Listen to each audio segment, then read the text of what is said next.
In the ever-shifting landscape of American politics, former President Donald Trump has long been a master of commanding attention. Whether through controversial speeches, incendiary rhetoric, or provocative social media posts, he has managed to maintain a firm grip on his supporters. But as the 2024 election cycle heats up, it appears that the tide may be turning against him. A recent event in Erie, Pennsylvania, reveals a once dominant political figure now struggling with shrinking crowds, waning enthusiasm, and rhetoric that grows more desperate by the day. Trump's latest call for violence, likened to a real-life purge, coupled with his fixation on grievances and victimhood, raises troubling questions about the future of his campaign. From grand rallies with tens of thousands of ardent supporters, Trump's appearances are now marked by empty seats and viewers leaving mid-speech. His latest appearance in Erie provided the perfect snapshot of a campaign in crisis, as he lost control of his message and leaned into dangerous suggestions for solving the nation's problems, suggestions that have drawn shock and condemnation. Let's take a closer look at what transpired in Erie, the crumbling facade of Trump's campaign, and the growing cracks that could signal the end of his political dominance. A far cry from the glory days, Trump's struggles in Erie. At the peak of his political career, Donald Trump had no difficulty drawing massive crowds. Whether in battleground states or deep red strongholds, his rallies were media spectacles, drawing thousands of loyal followers who reveled in his defiant tone. However, his recent appearance in Erie, Pennsylvania, was a stark contrast to those glory days. Instead of the roaring crowd that once hung on his every word, Trump found himself addressing a half-empty room. And worse, the cameras caught the painful sight of supporters leaving in the middle of his speech. It wasn't long ago that Trump could boast about packed stadiums, but now, even in a place like Erie, once a stronghold for his populist rhetoric, the enthusiasm has fizzled. The audience wasn't moved, and Trump's frustrations were visible as the event wore on. The dwindling crowd size was evident, and no amount of deflection could mask the reality. The once mighty Trump campaign is now struggling to attract the same numbers that once symbolized its strength. As the camera panned across the room, you could see empty seats scattered across the venue, and worse, people standing up and walking out before he was even finished. For a man who thrives on public adoration, this was a bitter pill to swallow. In typical fashion, Trump blamed his dwindling crowds on external forces, claiming that President Biden was somehow behind the lack of enthusiasm. But the truth was plain to see. The Trump of 2024 is not the Trump of 2016, and his message is starting to fall flat. Dangerous rhetoric. The call for a purge. Perhaps the most troubling aspect of Trump's recent speeches is the increasingly dangerous rhetoric he employs. During his Erie appearance, Trump floated the idea that what America needs is one really violent day to restore order. His suggestions sounded eerily like a call for a real-life version of the purge, where law enforcement would be allowed to violently suppress criminals and rioters. This is a far cry from the usual law and order rhetoric Trump has relied on in the past. It's a blatant appeal to violence that has alarmed political analysts and human rights advocates alike. Trump didn't just float the idea in passing. He openly suggested that a congressman like Mike Kelly should be in charge of such a brutal crackdown. He claimed that one rough hour would be enough to end the lawlessness he blames for America's problems. The crowd's reaction was mixed, with some applause but little of the fervor that typically greeted Trump's more inflammatory remarks in the past. It was a stark reminder of how far Trump's rhetoric has descended into authoritarianism. The implications of such statements are chilling. Trump, once the champion of populist conservatism, is now openly advocating for violence as a solution to societal problems.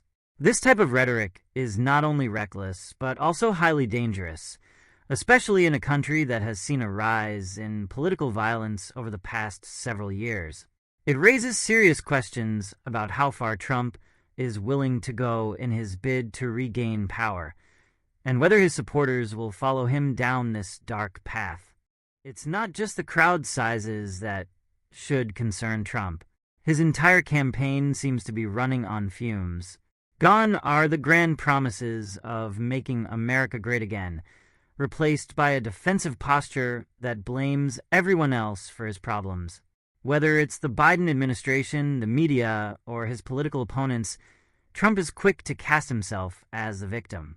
This was on full display in Erie, where he complained that President Biden had somehow sabotaged his rally by limiting the number of people who could attend.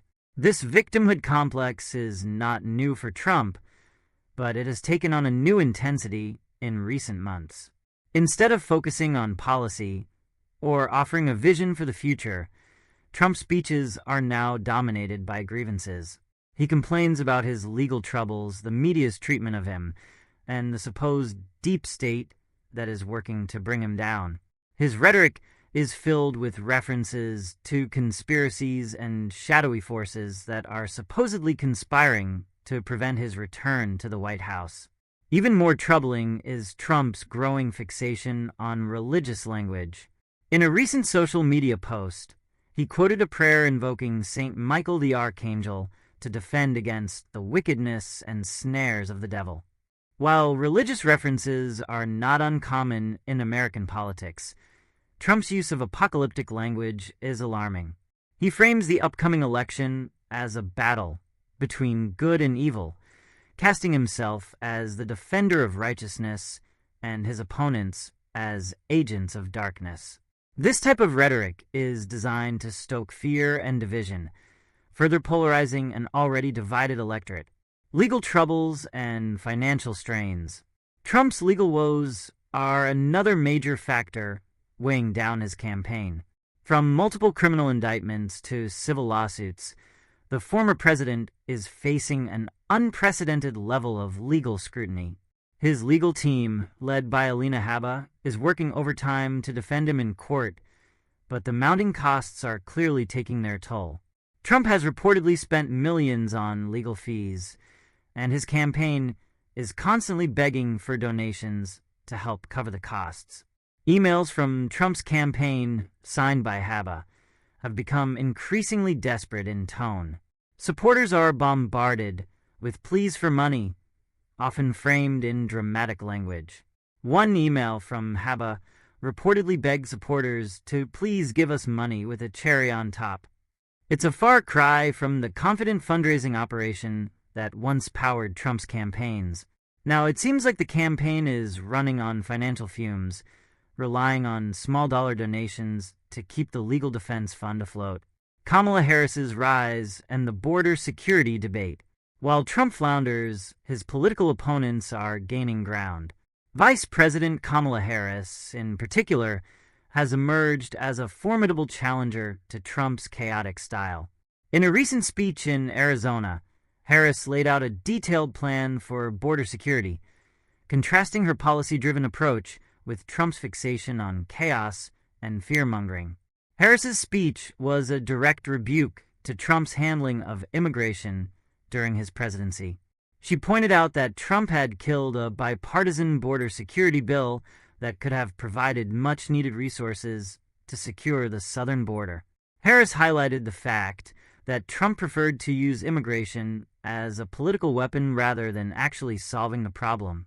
Her speech was filled with facts and policy proposals, a stark contrast to Trump's emotional appeals to fear. Trump, of course, was quick to lash out at Harris, accusing her of lying about the border and downplaying the crisis. But the facts speak for themselves. Under Trump's watch, the situation at the border deteriorated, and his draconian policies only made the problem worse. Harris, on the other hand, is offering a pragmatic solution that focuses on both security and human rights. Her approach has resonated with many voters, especially those who are tired of Trump's endless bluster. The evangelical dilemma. Trump's behavior has also alienated a key part of his base, evangelical Christians.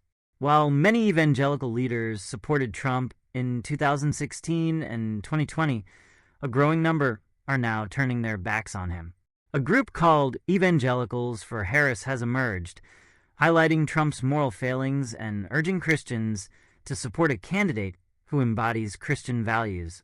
The group recently released an ad that juxtaposes Trump's own words with biblical warnings about greed, violence, and arrogance. The ad is a powerful indictment of Trump's character, portraying him as the exact opposite of what evangelical Christians should aspire to. It's a sign that even among his most loyal supporters, cracks are starting to form. As the 2024 campaign progresses, it's becoming increasingly clear that Donald Trump is not the unstoppable political force he once was.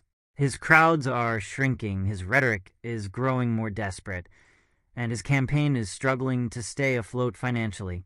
Meanwhile, his political opponents are gaining ground, offering a more substantive and hopeful vision for the future.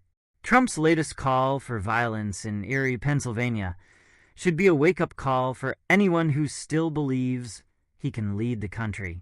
His suggestion that America needs one really violent day is not just irresponsible, it's dangerous.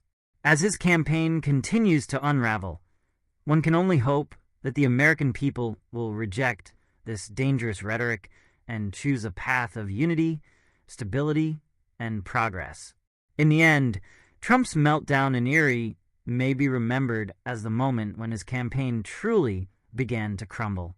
The once mighty political juggernaut is now a shadow of its former self, and unless Trump can find a way to turn things around, his quest for a second term may be doomed to failure.